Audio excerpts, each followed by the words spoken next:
Sinong gusto ng miracles dyan? Sinong gusto ng signs? Lord, bigyan mo naman ako ng sign. Di ba? Humingi tayo sa Panginoon. Lord, sign naman dyan. Lord, gusto ko lang miracle. Alam niyo po yung sinasabi ng Bible na wonders. When God answers our prayer, He always surprises us in a ways that we don't expect. We often ask the Lord, Lord, sana ganito mo sagutin. Pero alam niyo yung expectation natin, 100% hindi mangyayari. Pero mag-expect ka lang. Pero alam niyo po, ang sagot ng Panginoon, it's always a surprise, and that comes actually inside the wonders of God. Do you want to receive the wonders of the Lord? Ayaw niyo yata. Parang yung iba sa atin, parang, Pastor, wala yatang ka-wonder-wonder sa buhay ko. Walang ka-sign-sign o kaya miracles. How can we receive all of those things? Alam niyo po, the moment you start doubting the Word of God, isa lang ang ibig sabihin yan, hindi ka nagbabasa ng Bible. Pag naramdaman mo ng parang, hindi yata gagawin ni Lord, be careful because that's actually a warning. Sinasabi, parang, ano ko lang, sa observation ko lang, kulang ka ng salita ng Diyos. If you lose hope, you lack the Word. If you lack the Word, it means kulang ng pagkain ang iyong spirito. We eat in our spirit by reading the Word of the Lord. Kasi dito sa mundong ito, Pastor, bakit kaya ang hirap magbasa ng Bible? Kasi naantok ako, minsan may ginagawa ako, minsan parang wala akong gana. Bakit kaya gano'n? Lagi ko po sasabihin sa inyo, kapag wala kang gana magbasa ng salita ng Panginoon, ibig sabihin hindi ka in love kay Jesus. And how can we be in love with the Lord Jesus Christ is when you go through the circumstances, trials and tribulations in life, and you pray to the Lord, yung pag-asa mo ay nasa Kanya. Pastor, yun naman yung ginagawa ko pero hindi ako na-in-love sa Kanya. Pero kasi ito yan eh. Kapag sasabihin natin kasing hindi tayo na-in-love sa Panginoon dahil sa situation natin, kasi kung mahal ako ni Lord, bakit nangyayari sa buhay ko ito? Bakit ito yung nangyayari? Alam po natin, 90% ng ating problema ngayon is caused by ourselves. O not by ourselves. Sabihin na natin, it's not caused by you, specifically, lalo na kapag batang-bata ka pa, tapos hindi mo naman ginusto yung pangyayari sa buhay ng pamilya mo. It's actually caused by your ancestors. Pero hindi naman tayo maglulugmok na habang buhay na dahil sa tatay ko, dahil sa nanay ko, kaya ganito buhay ko. Habang buhay na ba tayo maglulugmok na ganon? Sinabi nga sa atin ni Pastor Jan, hindi mo kasalanan na pinanganak ka mahirap. Pero kapag mamamatay ka mahirap, kasalanan mo. Kasi ang bawat isa sa atin, meron tayong kakayahan. God has given us gift to overcome. God has given us the power to overcome. And it's for us to decide kung gagawin mo ba. Kasi kahit na ilang beses tayo makatanggap ng prophecies, revelation from the Lord, pinag-pray tayo, nakakuha tayo ng revelation, kapag ikaw mismo wala kang gagawin, walang mangyayari.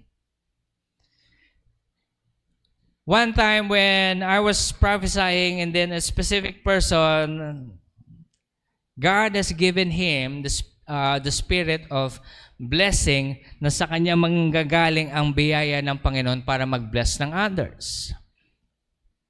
Tinatanong ko siya, kamusta na? Sabi niya, sinabi ko sa kanya, ano nang progress ng buhay mo? Pastor, kasi ang daming ganito, ganyan. Alam po kasi natin, pag puro tayo dahilan at wala tayong pagkilos, walang mangyayari. God wants us to take the first step and He will do the rest. Are you getting this? We take the first step, you decide wholeheartedly that you will follow the Lord, then the Lord will help you. Pero yung first step na yun yung pinakamahirap gawin.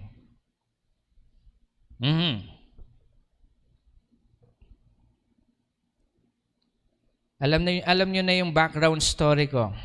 Ayoko magpastor. I don't want to become a pastor.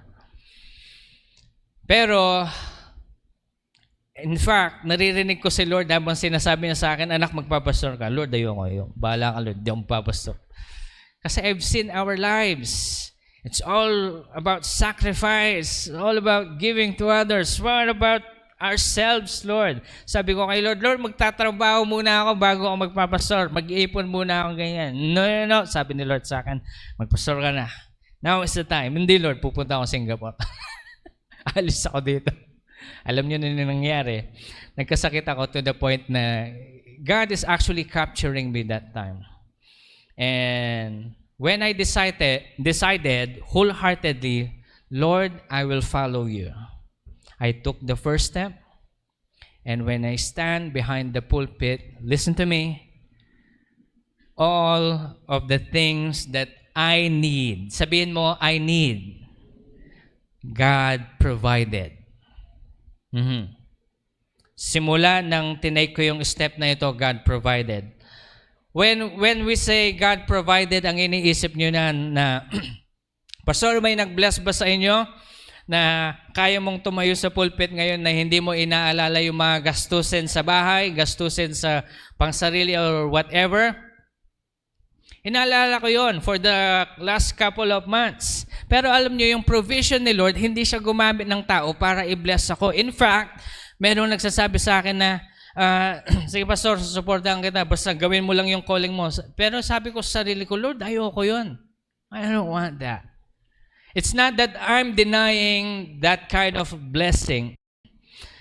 Bless that particular person na nag-offer. Pero sabi ko sa kanya, sabi ko kay Lord, Lord, gusto kong manggagaling sa iyo.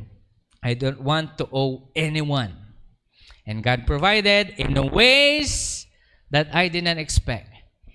What God has given me is knowledge, wisdom. Parang si Elisha, tinanong niya yung widow, ano yung meron ka sa bahay? Ano meron ka? Sabi ng widow, ano yung meron siya? Isang bottle of oil. Tinanong ako ni Lord, anak, anong meron ka? Lord, yung Terminator kong computer, yung lasog-lasog talaga na computer. Sumisindi pa naman, Lord, sabi ko, maghihintay ka lang ng matagal, pero sisindi pa yan, pwede pa yan. Because of that knowledge, little knowledge of a particular thing that I wanted the most.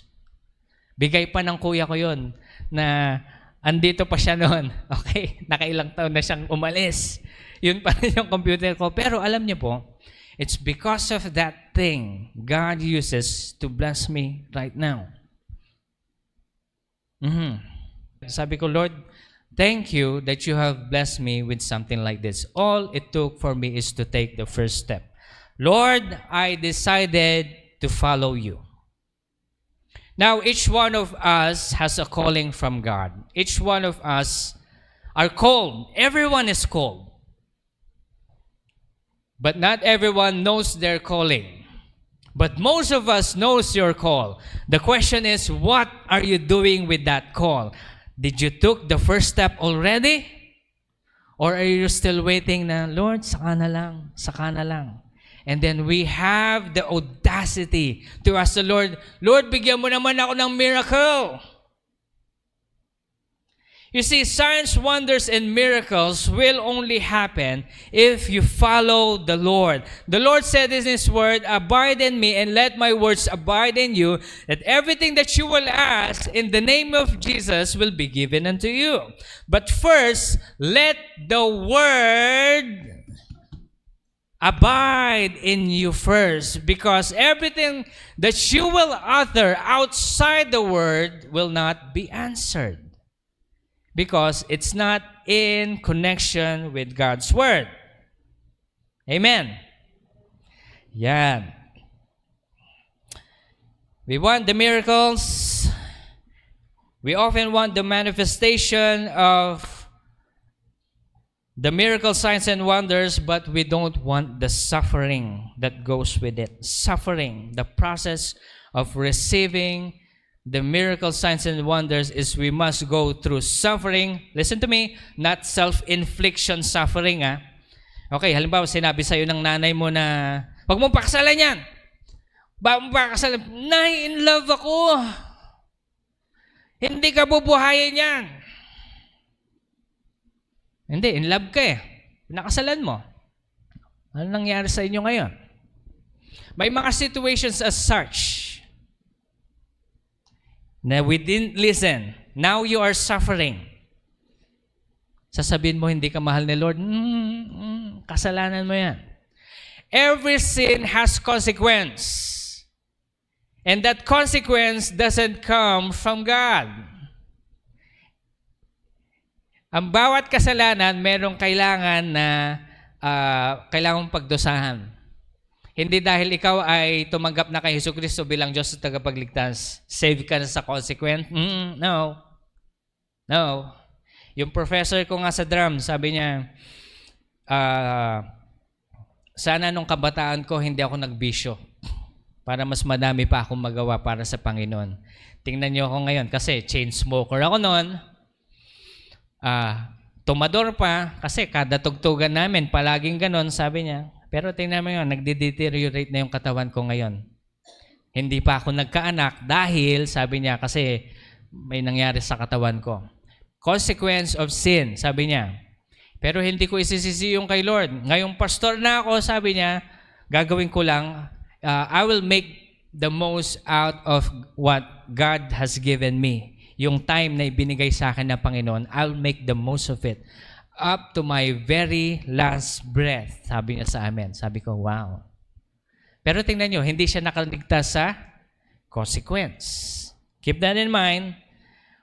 But when we ask for the Lord for signs, miracle signs and wonders, ibig sabihin, you want to be used by the Lord. Okay? Ibig sabihin, Lord, gusto ko ng signs, miracles, and wonders for my life.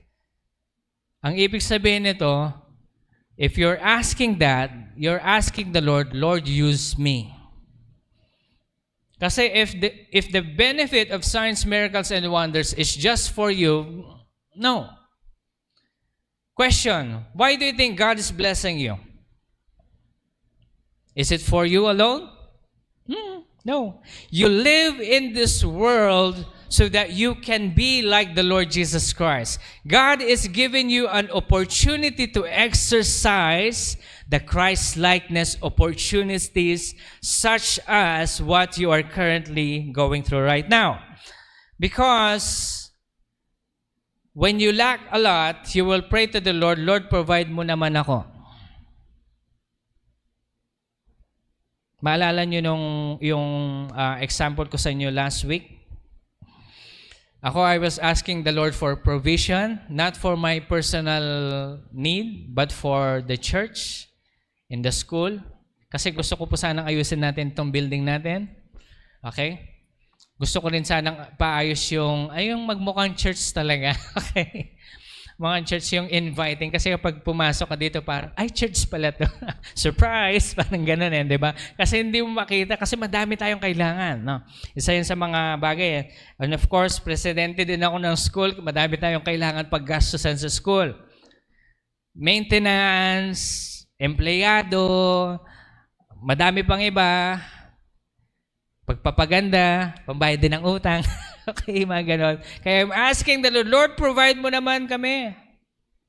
Mag-provide ka naman sa amin. Lord, sabi ko, Lord, I need your miracle. Kasi ako mag-isa, hindi ko kaya ito. Besides, sa inyo naman nito, Lord. But you see, when you're asking the Lord for something like that, it means, listen to me, you are asking the Lord, Lord, use me as a channel of your blessing. O, kita nyo, may kailangan tayo. Pero may lumapit sa akin, Pastor, pag-pray mo naman kami kasi tinatawag na kami ni Lord na mag-start ng church, pero wala kaming building, wala kami nito, zero kami lahat, Pastor. Give up na namin yung trabaho namin sa Singapore, etc. Andito na kami ngayon, hindi namin alam yung gagawin namin. Umiyak sila sa akin. Sabi ko, sige po, pag-pray ko kayo. Alam niyo, one-time prayer. Kaya nung sinagot ni Lord sila, parang naiiyak ako, Lord, bakit sila? Look at this. Because God is testing my heart. na I will be a channel of what? Blessing. Gayon din kay Sister Lorena, siya may sakit, pero pag nagpe-pray siya ng may sakit, bukas magaling na. Pero siya mismo hindi gumagaling. Why is that? Because God is testing our heart. Now you become a channel of blessing first. Tingnan nyo, God is testing our hearts eh. Ngayon, when I started praying for people na walang nangangailangan ng blessing, financial breakthrough, sinasagot ni Lord. Pero, you see, the Lord is also teaching me how to handle God's will. Kaya pag may binibigay na opportunity sa akin si Lord, Lord, may pera. Lord, malaki to. Alam ko hindi sa akin to, Lord. Lord, anong gusto mong gawin ko dito? And such and such. At kung ano man yung ibibigay na instruction ni Lord sa akin, secret na namin ni Lord John. Okay? So, when you're asking the Lord, Lord, signs, wonders, and miracles, gusto ko naman mangyari ito sa buhay ko. Sinong gusto nun? Do you want signs, wonders, and miracles in your life? Ang question ngayon, do you want to be used by the Lord? Wala maka-amen ngayon. Sinong gusto magpagamit kay Lord? Do you want to become a channel of blessing? I'm not just talking about financial blessing, but in all aspect. Health, family restoration, influence. Lalo na kayo may mga political call. Kailangan nyo yan. Financial breakthrough. You really need the Lord. Amen? We need the Lord Jesus Christ. Sino nangangailangan sa Panginoon? Amen. Yan. So when the Lord is telling us na I will give you signs, miracles, and wonders, second question ngayon para sa bautismo sa atin, are you ready to be used by the Lord? Kasi if you're not, hindi para sa iyo itong message na to. Okay. So if you are ready, magsabi ka ng amen. Okay, Acts chapter 1 verse 8 says, "But you will receive power when the Holy Spirit has come upon you.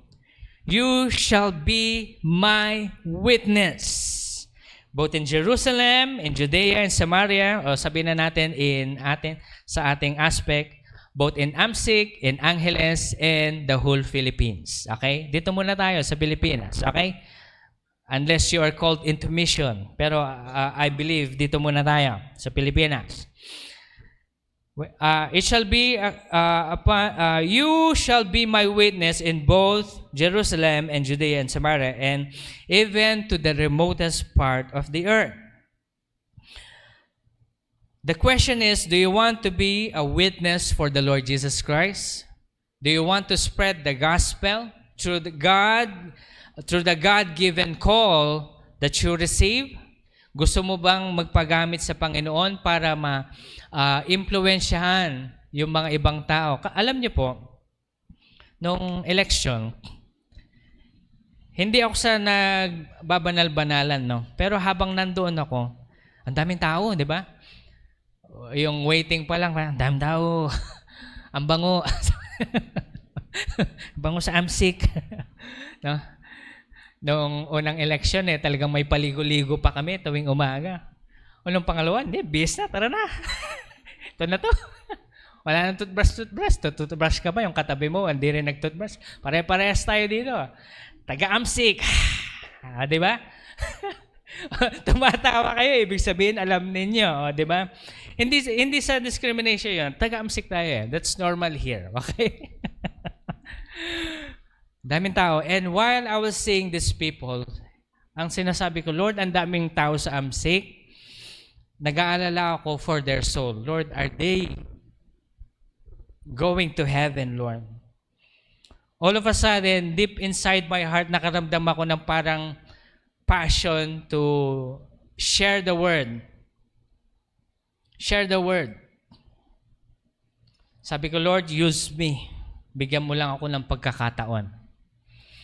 Bigyan mo lang ako ng pagkakataon. And if we have that kind of heart, then we share the word of the Lord. Amen? Ngayon, itong sharing the word of the Lord, the good news about the Lord Jesus Christ, is our very main call. Ito yung pinakadahilan kung bakit tayo nabubuhay. Hinga kayo. Ayan, yung paghinga nyo yan, ang dahilan yan kasi kailangan mong ipagsabi ang good news sa mga hindi pa nakakilala. Okay? Kahit hindi pa sila nag-toothbrush. Huwag ka rin mag-toothbrush para pare-parehas tayo. Okay? Share the word. Now, if you want to be used by the Lord Jesus Christ, then it is the beginning of the miracles, signs, and wonders. Now, let me explain something first before we will receive the power. Do you want the power? Do you want the power to overcome? Gusto nyo ba yung kapangyarihan para makapag-overcome? Do you want it? Come on, I need your response. Okay. But first, we need to know saan natin ito kukunin. John chapter 1, verse 1 hanggang 5. Babasahin ko po sa inyo. Ano ho? Ito yan. In the beginning was the Word, and the Word was with God, and the Word was God. Let me repeat that. Intindihin natin. In the beginning was the Word, and the Word was with God, and the Word was God. He was in the beginning with God. All things came into being through Him, and apart from Him, nothing came into being that has come into being. In Him was life, and the life was the light of men. Verse 5, the light shines in darkness, and darkness did not comprehend it. In the beginning was the Word, and the Word was with God, and the Word was God. Who is the Word? His name is Jesus Christ. Jesus Christ is the Word. He is the Son. That's why when the Lord God says in the, Genesis, let there be, that's the Word. And the Word was Jesus. And everything came into being because of the Word. And the Word was with God. Let's keep this in our heart. Jesus Christ is the Word of God. Sabihin natin, 1, 2, 3, go. Jesus Christ is the Word of God. Now, that's the deity of Jesus. Jump naman tayo sa John chapter 14, verse 6.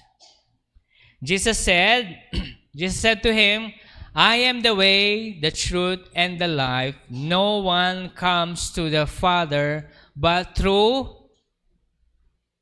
the Word. Ulitin ko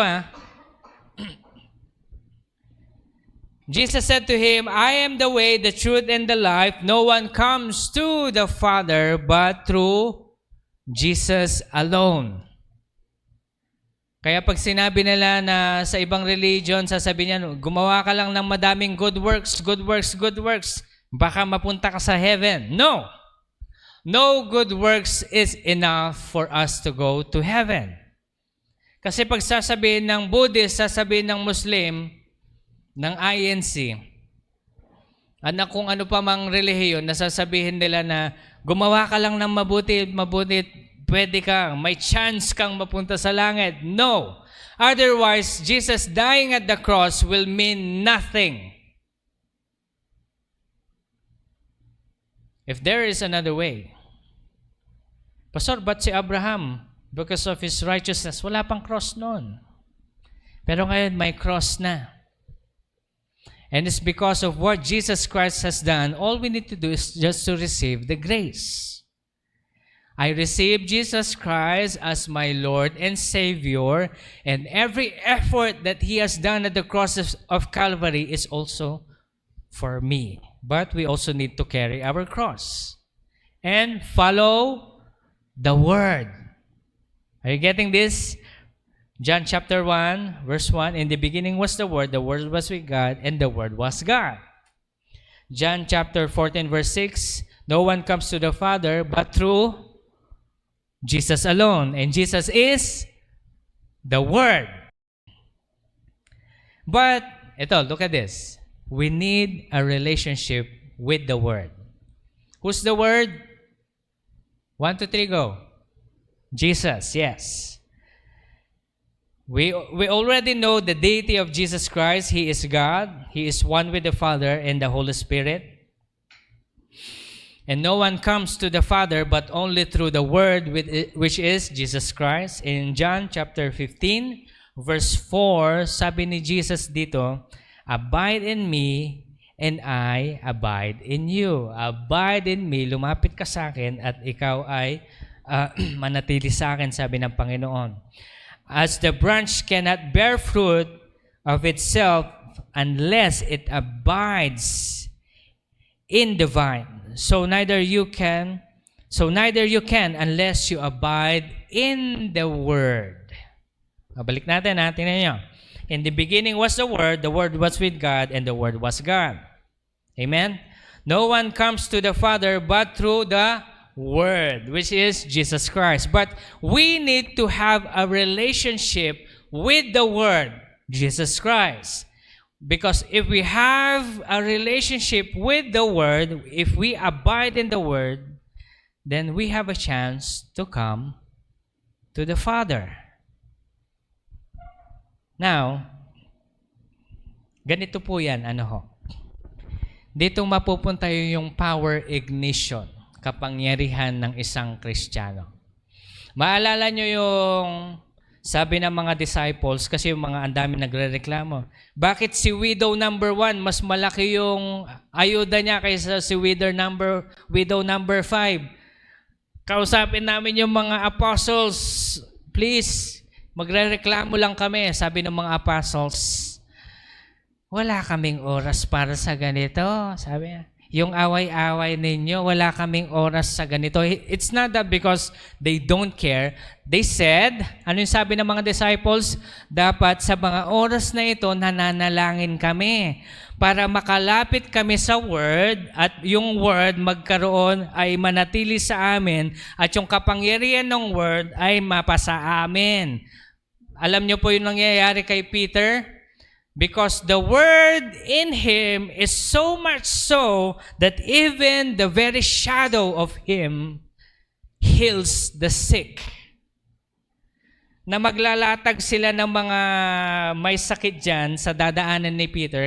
Kaya pagdaan ni Peter, habang naglalakad siya, yung shadow na matatamaan niya, gumagaling.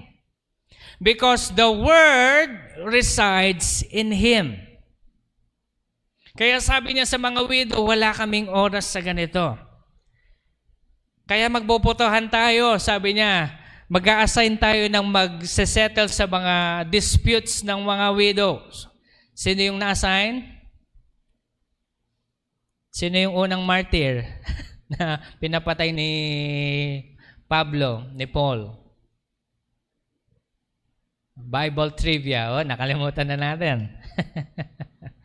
Sino? Ayan, si Stephen ang binoto nila. So si Stephen ngayon, yung nag-aaruga sa mga widows, mga disputes, ngayon sila disciples, apostles ni Jesus, they prayed. Continued to pray so that the power, sabihin natin power of God through the Word will stay in them. Question: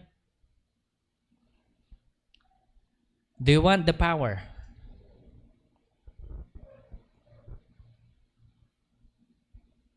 Pastor, ako na lang si Stephen. Magtrabaho kasi yung mag-pray na mag-pray. Sabi ng iba, yung iba inaantok pa. No. Stephen has a very intense relationship with God to the point na nung siya ay naging martyr, babatuhin na siya. Stephen saw Jesus sitting at the right hand of God. because he is very close with the Lord. Kung makikita niyo yung description niya sa Bible, he is a man full of the Holy Spirit. Meaning, he's also praying. Pero kasi may mga toka-toka yan na trabaho eh. Kung sa mga apostles ni Jesus, sila ang tagaturo ng salita ng Panginoon kasi direct connection kay Jesus eh.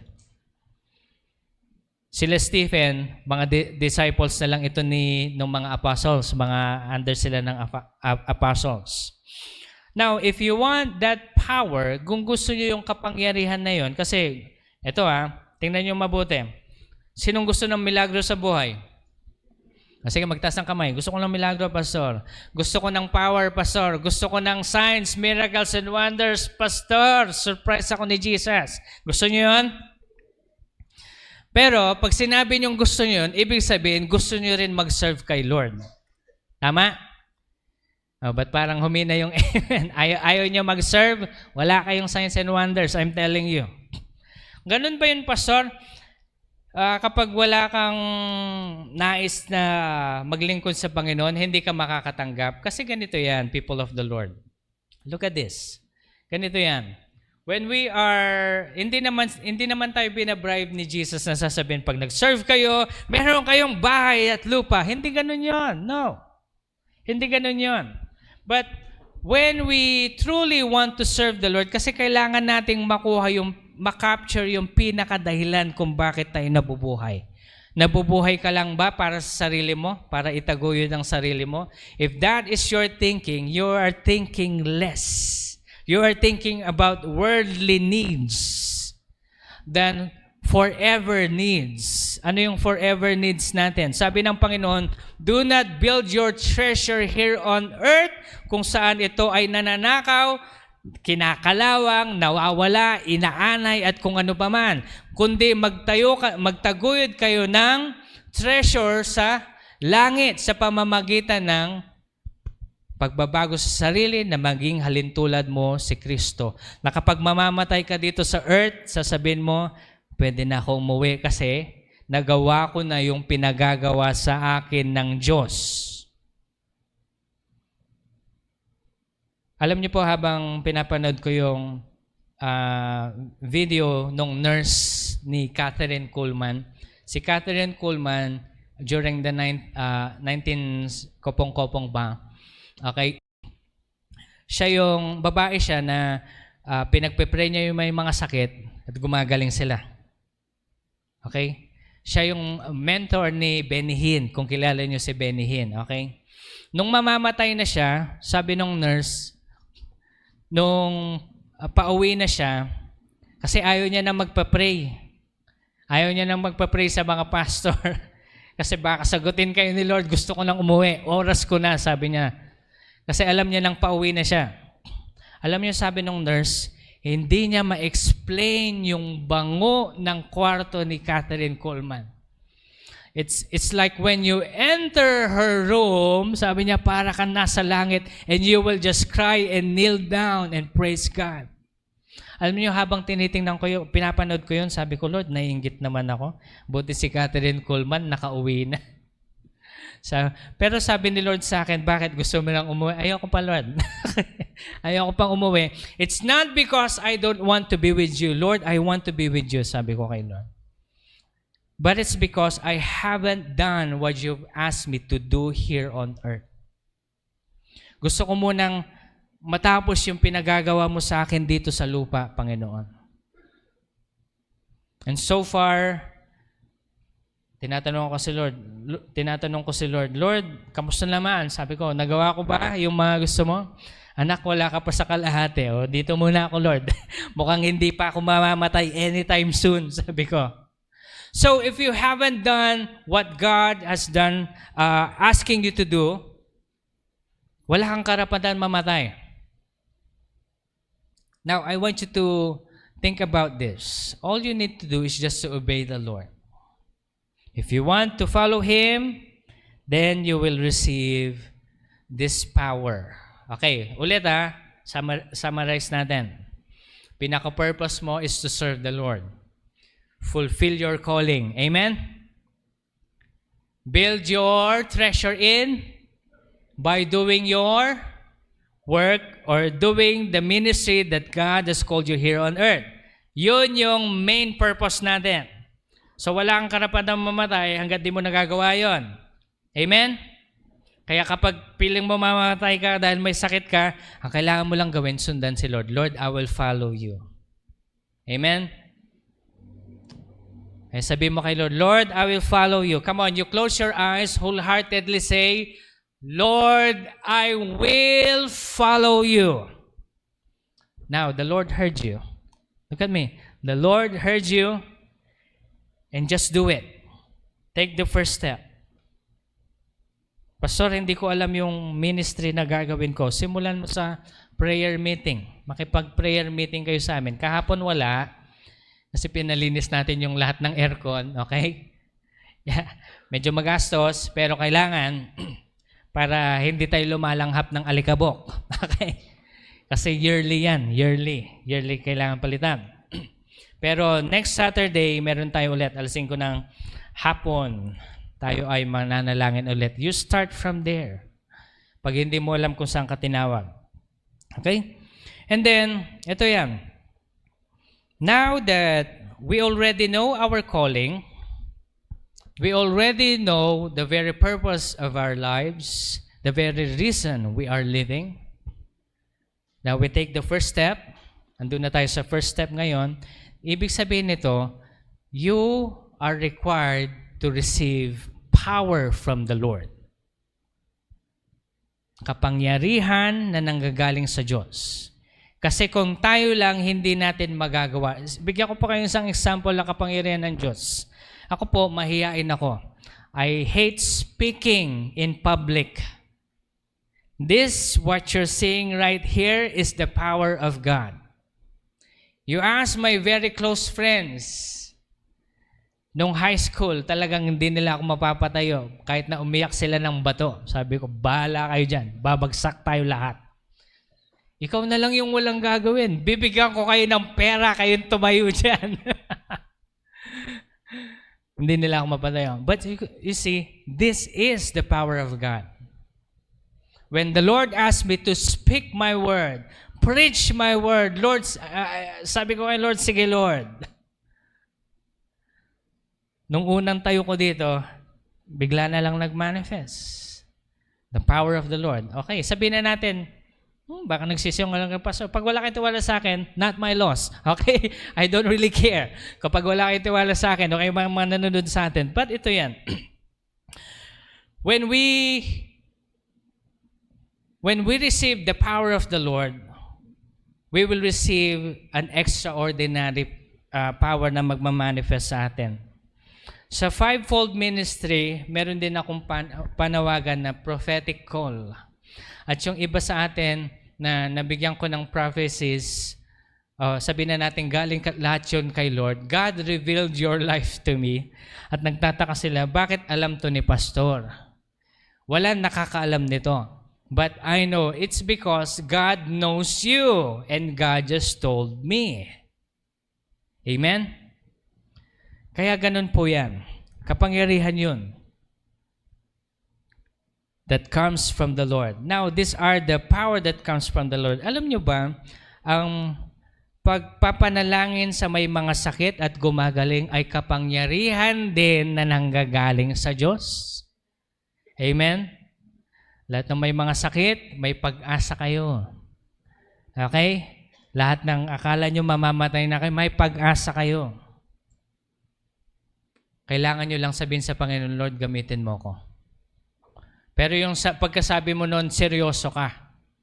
Okay? Hindi ngayon, Lord, sige, gamitin mo ako, Lord. Tapos pag uwi mo, scroll ka hanggang sa matapos yung araw. Anong na-accomplish mo? Wala.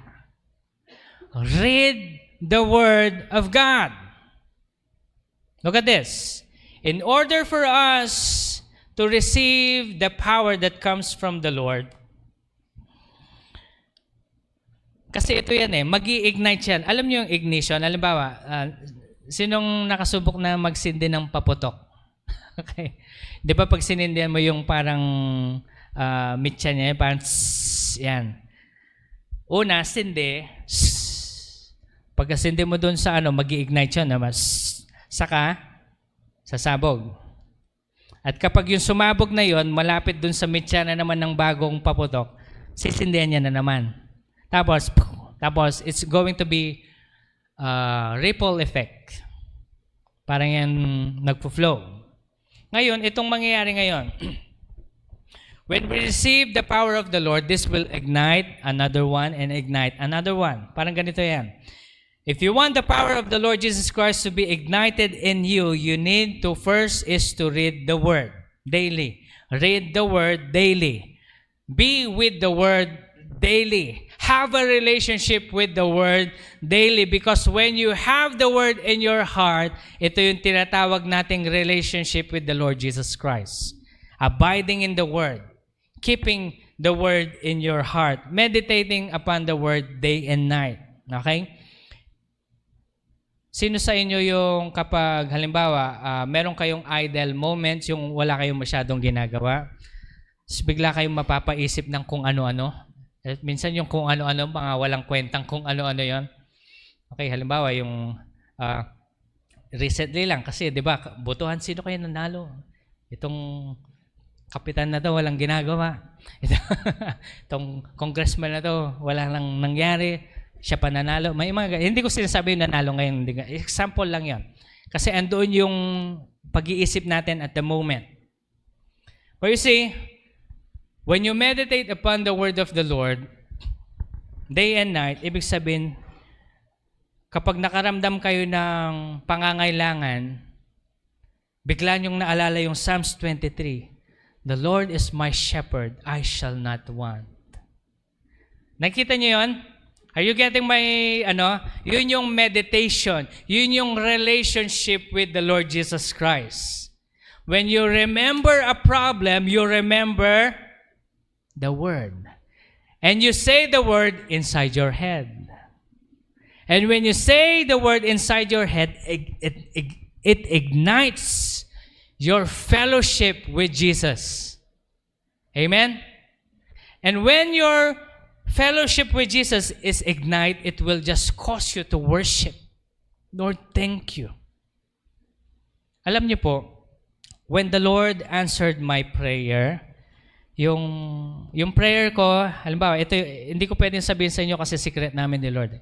Yung prayer ko, ito lang, pero yung binigay ni Lord, ito. Ang hinihingi ko lang maliit, Lord, itong opportunity lang bigay mo sa akin to, Lord, and I will do my best. Sabi ni Lord, I'll surprise you. Yun lang yung narinig ko sa kanya. Then mamaya-maya, dumating na yung prayer. Lord, thank you. Tapos yung nakausap ko, naka-transaction ko, sabi niya, may bayad po yan. This is the thing that we're going to pay you. Ganyan. Ganito kalaki yan. Sabi niya. Then when I saw the numbers, I started to cry. Lord, thank you. Alam nyo, mag-isa ako sa opisina ko, I knelt down and started worshiping. Out of the blue, in the middle of my work. Because the Word gets you closer with God. And when you have that deep relationship with God, it ignites the power of the Lord, and then eventually, when the Lord blesses you, you will realize how good God is.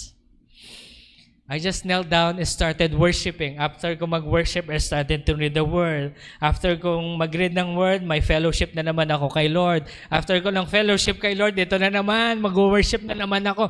And it's rotating over that. Napansin ko yan over my lifetime. And then I eventually realized, when you keep on reading the Word, you get closer to God.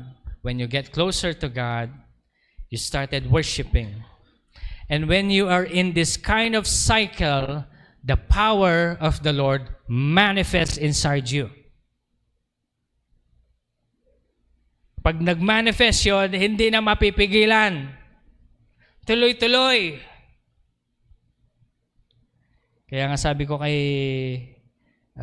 Miss Loy, tulungan mo ako sa trabaho natin. Lumalaki na. Sabi ko. Hindi, medyo natatakot na ako sa mga offer nila kasi may bayad na eh. So dapat seryoso na to. Karirin na natin to. Ito na, sabi ko. Nakita nyo ito? Did I work hard? I didn't. All I do is just to start having relationship with God. You are called to be evangelists. You are called to be a teacher. Sabihin na natin, meron kang political call. Meron kang business call. Kapag nag-manifest ang kapangyarihan ng Panginoon sa inyo, effortless na lalabas yun. But all you need to do first is to have the Word. In the beginning was the Word was with God, and the Word was God. No one comes to the Father but through the Word, Jesus. Amen? The Lord says, abide in me, and I will abide in you. If my words abide in you, ask anything in my name, and I will answer you.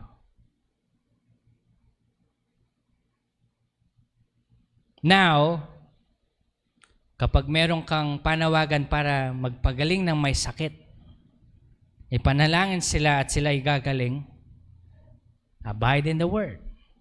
And the Word will abide in you.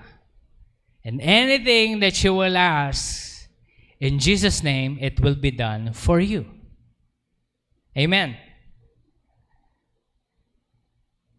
Pero timbangin natin mabuti. Mas madami ba tayong oras na magbasa ng salita ng Panginoon o sa ating entertainment? Are we entertaining ourselves more than we are reading the Word? Pastor, kasi nakakantok. Ang dami tayong reklamo, pero gusto mo ng milagro. Pero gusto mo ng breakthrough. Pero gusto mo ng financial breakthrough. Pero gusto mo ng healing. It doesn't work that way. Kung ang kasalanan may consequence na hindi maganda, ang pagbabasa ng salita ng Panginoon, ang resulta niyan ay pagpapala. And usually, it is a blessing beyond comprehension. Amen. Babalik tayo sa question natin ulit ng pinakauna. Do you want to be used by the Lord? Then the power is yours. If you want to receive the power of God, like what the disciples are doing, disciples of the Lord Jesus Christ, is you meditate upon the Word, have a fellowship with God as you read the Word. Ganitong gawin nyo. Bibigyan ko kayo ng suggestion. Basa lang kayo kahit na inantok kayo. Maganda nga yung patulog na kayo. Imbis na nag-i-scroll kayo sa social media ninyo, magbasa kayo ng salita. Para yun yung mapapanaginipan ninyo. Subukan nyo lang. Sige, subukan nyo lang. Kayong mapag-social media kayo. Okay? Hindi ko naman sinasabing kasalanan yan, pero alam nyo yung consequence yan. Kapag natulog kayo, pagkatapos nyo mag-scroll, napapanaginipan nyo yung mga in-scroll nyo, di ba? Huwag kayo magsinungaling. Tama? Pero nasubukan nyo na magbasa ng Biblia bago kayo matulog. Papanaginipan nyo yung Word. Nung nagme-meditate ako ng Psalms 23, talagang minememorize ko yan. Nakapanaginip ako hindi maganda. Sabi ko, Psalms 23. The Lord is my shepherd. Parang, nag-iba yung environment ng panaginip. I shall not want. Wala na akong hahingin pa sa Panginoon. Ang baon lang natin ngayon is for us to remember that we need the Word. We need Jesus. There is power in the Word. Philippians chapter 2, verse 9 hanggang 11. Sabi niya dito, "For this reason also, God highly exalted him and bestowed on him the name which is above every name, so that the name Jesus every knee will bow, of those who are in heaven, on earth, and under the earth." Tanyo, alam ng kaaway? Ay alam ng Panginoon na yung kaaway ay nasa ilalim. Diba sa Revelation, lalabas yung mga Antichrist from under the earth. Okay? Look at this. So that the name of Jesus, every knee will bow, who are in heaven, and on earth, and under the earth. Kasama yung tubig dyan, and every tongue will confess that Jesus Christ is the Lord, to the glory of God the Father. This empowers you. The word of the Lord, look at this, the word of God empowers you to do your calling. May panawagan tayo, naaalala niyo pa yung panawagan ninyo? Sino nakakaalala, magtaas ng kamay? Yung mga hindi nakakaalala, punta kayo sa prayer meeting natin, And for the rest na nakakaalala ng panawagan ninyo, makinig kayo mabuti, ang salita ng Panginoon ang magbibigay sa inyo ng kapangyarihan para gawin yan. Tingnan niyo ako. Wala akong ibang pwedeng ibigay na example, ako lang. At least masasabi ko totoo kasi nangyari sa akin. Nung nagpastor ako, wala akong pera. May nag-prophesy sa akin na ibang pastor. Sabi niya, "Pastor, God is calling you to be a pastor." I already know that. And then may sinabi siyang iba. God is also calling you to be a businessman at the same time. Wow, bago yun. Sabi ko, bago yun. Sabi ko, Lord, kailan kayo magmamanifestation? Alam niyo, yung first year ng pastor ko, walang manifestation na. But when I started to do the very main call that God has given me, everything else falls into place. Hindi ko naman sinasabi na kagad na talagang boom, mayaman ka kagad. No, but God helps you to go there. Gives you the knowledge, wisdom to pursue it. Pastor, nakuha mo na ba yung step doon sa manifestation ng calling na yon? Yes. Kaya nga masaya akong nagtatrabaho. Lord, madami akong time. I'm holding my own time and I can do my preaching wholeheartedly na hindi ko inaalala yung kakainin ko mamaya. Hindi ko inaalala yung pangangailangan sa ganito. In fact, nagpapasweldo pa ako. Lord, thank you, Jesus. Alam niyo yun? It's all coming in my own pocket because I'm working. And you should too. Hindi ibig sabihin tinawag tayo ng Panginoon sa specific call, di na tayo magtatrabaho. No. You are called to do the work of God. Si Paul nga nagtatrabaho eh. Diba? Yung mga disciples nga ni Jesus nagtatrabaho din. Hindi natin pwede sabihin na tinawag ako ni Lord, ito lang, full time.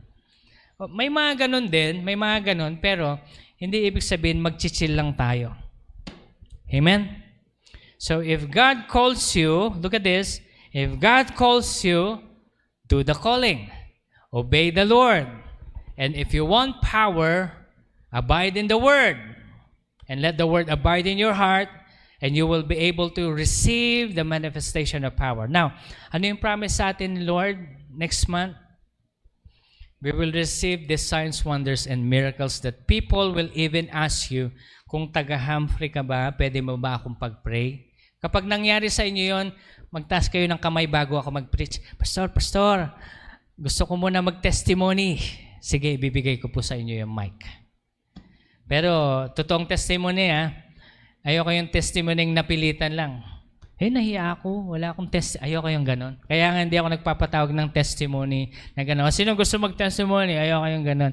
Gusto ko pag-testimony natin yung totoo, yung genuine, hindi yung pilit. O si sister ganito, tapos Pastor, wag, nahiya ako. Ayoko yung ganon. Ibig sabihin, walang testimony yan. Okay? Hindi, totoong usapan lang. Kaya po, yun yung sana yung gawin natin. Kaya today, prepare yourselves because God is going to use you.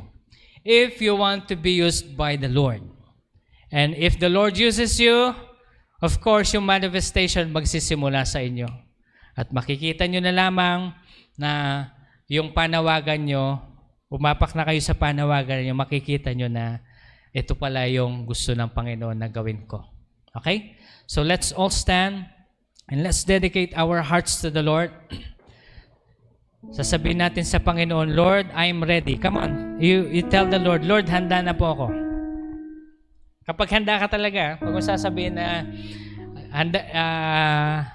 huwag mo sasabihin na handa ka tapos hindi ka pala handang sumunod sa Panginoon. Okay? Ito po yan. Hindi ako mapilit na pastor. Pag ayaw mo, bahala ka. Okay?